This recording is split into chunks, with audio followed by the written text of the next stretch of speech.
you've ever started Elden Ring and thought, I don't even know where I'm supposed to go, you're not bad at the game, you're just overwhelmed.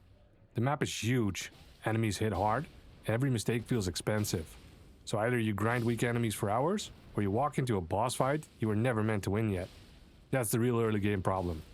In this video, I'm going to show you how to make smart early decisions that turn Elden Ring into something manageable and actually fun. No grinding, no perfect skill, just choices that stack the game in your favor. By the end, we'll be strong enough to enter Stormvale Castle and beat the first bosses without the usual frustration. This is not a full walkthrough, and it's not a get good guide. This is about understanding why certain early decisions matter, so the game starts working with you instead of against you. Every step answers one question. Does this make the next part of the game easier? If it doesn't, we skip it. Let's slow things down, so you can see every choice and every moment clearly, without rushing through the action. Early in Elden Ring, most weapons feel weak because they are. They don't scale well, they don't punish enemies, and they leave no room for mistakes. So our first priority is getting a weapon that hits hard early, stays useful later, and gives us a safety net in combat. That weapon is the Bloodhound Fang. Instead of forcing this fight, we let the game help us.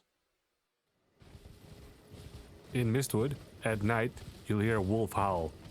That sound is not background noise, it's a signal. When you hear it, we go back to the merchant at the Church of Ella. He gives us the finger snap emote and explains us how to call Blade. Why not meet him for yourself? Next time you hear the wolf's howl, make this signal right under the source. Oh, don't fret. There is nothing to fear. I just have an inkling the two of you might hit it off. Back at the Mistwood ruins, we use the emote.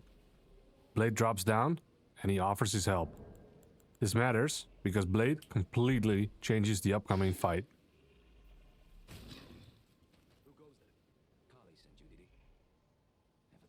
Blade is looking for someone named Darrywell, and that's exactly where we need to go next.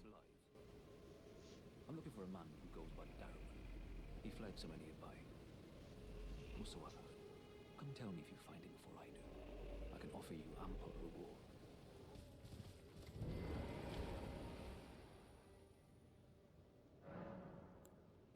Inside the boss arena, we summon Blade immediately, because he will tank damage, applies pressure, and removes most of the risk.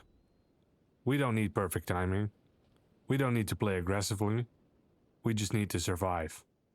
And that's exactly how we'll take on this fight. No, this is where it ends.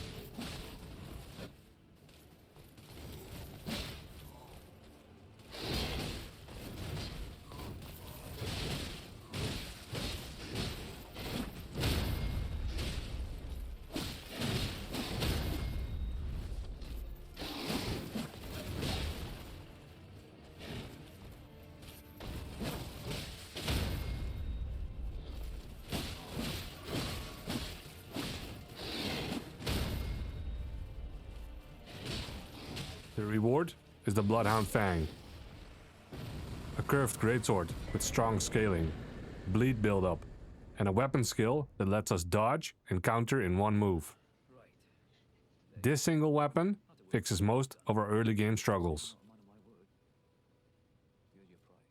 Right now, this sword is already good, but we're about to turn it into something that makes the early bosses collapse. And we can do it without grinding. Survivability and scaling. We need to pick up Radagon's Soreseal from Fort Ferret. This talisman boosts vigor, endurance, strength, and dexterity all at once. Yes, it increases damage taken slightly, but early on, the stat gain massively outweighs the downside. A strong weapon alone is not enough. We need to support it. So first, levels. Instead of farming enemies, we go to the Sleeping Dragon in Caelid.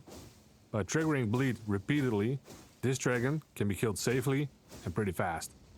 The reward will be around 75,000 runes early in the game. That's enough to immediately meet weapon requirements and boost damage stats. Now, upgrades. Bloodhound Fang uses somber smithing stones, which means every upgrade gives a large damage jump. No split scaling, no wasted materials, but power comes fast. Finally, add Bloodflame Blade.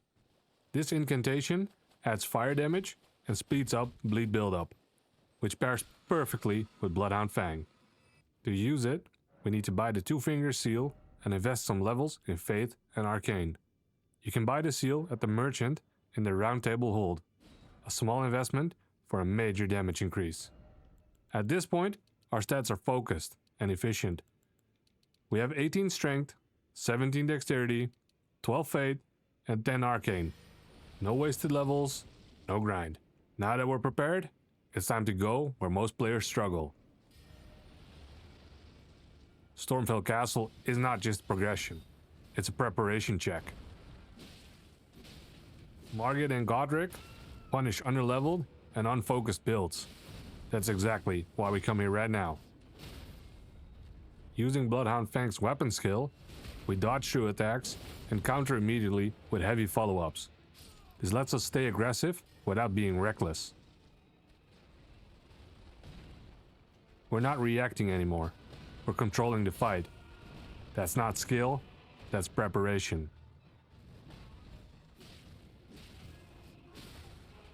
When Godrick falls, the game stops feeling hostile. It starts feeling deliberate.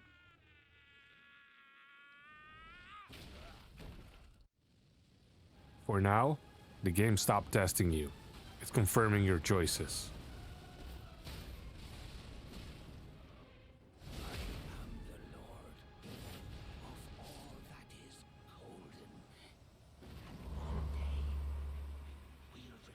Let's pause here and look what actually made that work.